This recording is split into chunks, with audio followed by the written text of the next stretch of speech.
Hi everybody, Dan Illman and Matt Bernier. The DRFBets race of the day for Thanksgiving Eve. Wednesday, November the 21st is race number 4 at Penn National. It's the $200,000 Fabulous Strike Stakes. It is the headliner on a very nice card at Penn National on a Wednesday night. You can get all the action and bet all the action with DRFBets. Sign up for a new DRFBets account at bets.drf.com. Receive a 300% deposit match. Here's the field for the Fabulous Strike Stakes. Several of these sprinters cross-entered in the fall highway on Thanksgiving Day at Aqueduct. We are expecting the 1 Always Sunshine and the 3 Life in Shambles to run in the Aqueduct race. You can download free formulator past performances for the Fabulous Strike Stakes on the Race of the Day event page at drf.com. Access them, handicap along with us. We'll take the field in post position order. Always Sunshine Matt, the number 1. We're expecting him to run in the fall highway. He'd be tough in both spots, but we'll move on to the number 2.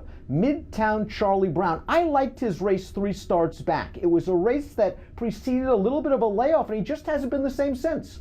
No, and that's got to be a little bit of a concern. I know he ran that 92 Beyer 2 starts back, but that was over a wet track, and clearly, I know he doesn't have a giant body of work that would suggest this, but he obviously is a bit of an affinity for a wet surface.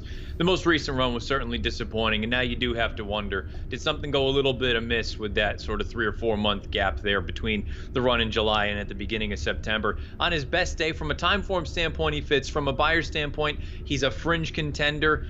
Look, if you get 12 to 1 and you want to take sort of a fresh face, why not take a chance? I just don't know if I love his chances. A good piece of news is he seems like a horse for course. He's very comfortable at Penn National, never out of the exacta, with 4 wins from 5 lifetime starts. Let's see where he is on the Timeform US Pace Projector. And I want to remind everybody that when you go to timeformus.com and access their PPs, they update the Pace Projector after scratches. So this is key. You see that the 1 Always Sunshine is out there on the lead. We expect him to be out. It might alter the Pace Projector. Midtown Charlie Brown in mid-pack. Life in Shambles, the 3, we're expecting him to run to New York, in New York. So we'll move on to the number 4, Mr. Bricks. I do want to look at Midtown Charlie Brown's formulator fact, because this is a really interesting move for Eddie Coletti. Past year, 3-year-old dirt sprinters going 3rd off the bench, 27% winners, almost a $10 ROI. One of those wins came in a graded stakes race in New York, so maybe Midtown Charlie Brown cycling back to his best at a price. Let's move to Mr. Bricks, who made his first start off the Claudio Gonzalez claim last time out, and he earned a good Beyer speed figure, a good Timeform US rating, 118 Timeform US, 91 Beyer. I thought the horse ran well. He kind of mid-moved into the pace, made the lead, and was run down by an old class master in Shake for Shakes.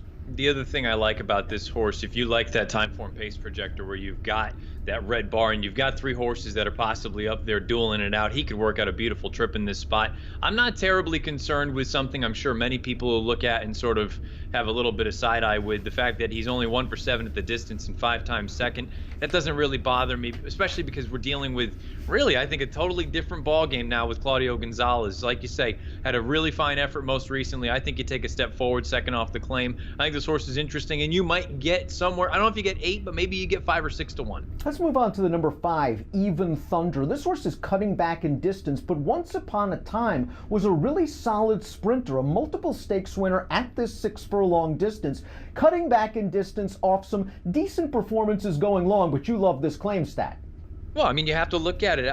It's hard for me to get past the numbers when you look and see Patterson and Boca Chica together for a 33 race sample size. They're clicking at 58%, which is just preposterously high. But the idea of this horse on the turn back, if you think that pace is really going to be there, I think there's going to be a situation where maybe they're all kind of staggering at the very end of this thing, and this horse should have the bottom on that turn back. Now, look, from a speed figure standpoint, he's a little bit on the light side, but he should be a decent enough price in here. And again, the connections, they hit at a very, very high rate. So I think he's a little bit interesting if you want to take a bit of an outside the box look. I agree with you. He's 8 to 1 on the morning line, likely to come down slightly because of the scratches, but I think he's going to be a playable price. In that last race going 2 turns, Timeform US had those fractions color-coded red. It was a fast pace, and Even Thunder was chasing throughout. He eventually collared the pace setter, briefly made the lead, and then finished second, finishing ahead of Saratoga Jack, who came back to run a 94 Beyer speed figure in his very next start. This is an interesting closer that should get a good pace. The number 6 Louisfield is a very interesting point of comparing and contrasting Beyer speed figures and Timeform US speed figures. Louisfield only earned an 87 Beyer for his most recent race. Timeform US loved it, gave him a 123. What do you believe?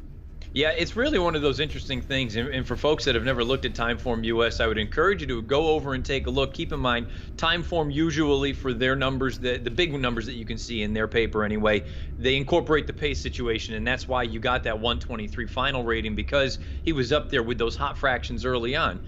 If you look at it from the raw number was a 115, which is still very, very fast.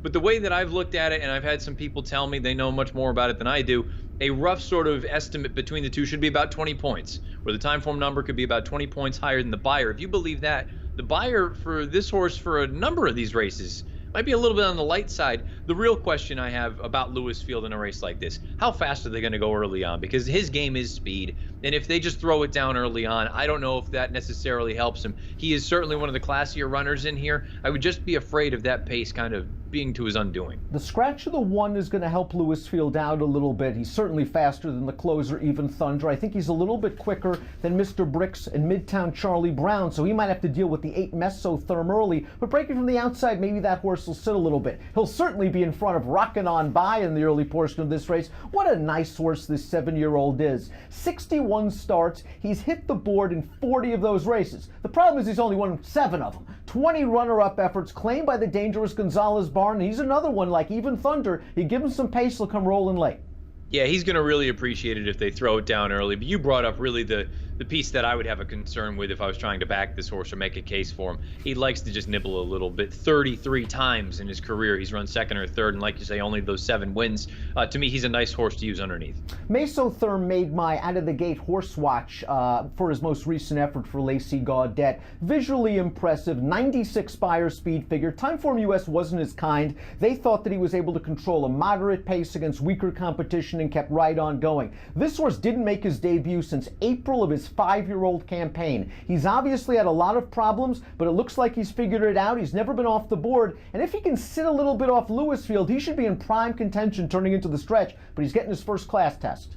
Yeah, to be honest with you, I feel like when I look at this race, if anyone is going to blow the doors off this field, I think it's going to be Mesotherm, because for all the reasons you made mention, he didn't even debut until the beginning of his 5-year-old year. He's only raced 6 times. I think there's still potential for a forward move. Now, there's also potential that he's going to face real horses here for the first time, and perhaps it's not going to work out for him. But I think he has the ability to sit just off of a pace. I don't think he's going to get involved in any sort of a duel early on. And again, if anyone is going to really just open this thing up, I think it's going to be this horse. Number 9, The Man, completes the field, owned by Mrs. Baffert. This is a former Bob Baffert trainee who took some time off, returned in his native state of Pennsylvania for trainer John Service, and he's just been rock solid. He's won 10 of 16 lifetime starts. I like that they gave him a little break after the De Francis, because that was one of the rare races where he didn't fire. He just seemed like he might have needed a break, and you take that race out of the PPs. His race 2 starts back over Midtown Charlie Brown was very good. He was very confidently ridden that day. You know, the concern I have with The Man, like you say, he's 10 of 16 lifetime. He clearly likes to get to the wire. He has a nose for the wire. But at the same time, look at those 2 open stakes races that he's run in. Most recently, that De Francis Dash, and then 4 starts back in that Hockessin. Those are the 2 times where he's been tested against, let's just call them better horses, and he hasn't passed the test. He's going to face some good ones in here on Wednesday, and there's just a part of me that wonders if he takes some money because of the connections, because of the names involved. He's one that I'm going to just try to take a little bit of a stand against. Let's take a look at our picks. Lewis Field is the morning line favorite, and he could very well be the horse to beat. I'm not sure he has such a tremendous edge over the field that I would want to bet him to win as the favorite, however. I'm going to use 2 horses mostly. The 4 Mr. Bricks in the second start off the Gonzalez claim, I think can work out a stalk and pounce trip, maybe save some ground and work something out turning into the lane. I'm also going to use Mesotherm, the 8 coming off that big buyer win. I think he can sit just off Lewis Field and attack turning into the stretch. I think both those horses will be in prime contention, swinging into the lane. I think Mr. Bricks will be a better price. I'm going 4-8. You're going with Even Thunder from the back of the pack. Yeah, and really, this is not a very strong opinion. I think Mesotherm, to me, is the horse I'm most interested in seeing in this race, because who knows, he could potentially continue to improve. But Even Thunder, given the connections, given the price that he's likely to be, and if the pace does develop the way that it looks like it could, I think he's going to be running late. Whether he's running fast enough at the end to get there at the end, that remains to be seen. But I'll take a shot with him. I'll take a shot from the back of the pack with Even Thunder. I'll go 4-8 in the $200,000 Fabulous Strike Stakes. one of several stakes races at Penn National on Thanksgiving Eve. Bet him with a DRFBets account and the 300% deposit match that comes along with it. Bets.drf.com is where you need to go for all the details. And approximate post time for the Fabulous Strike, 7:23 Eastern. Good luck.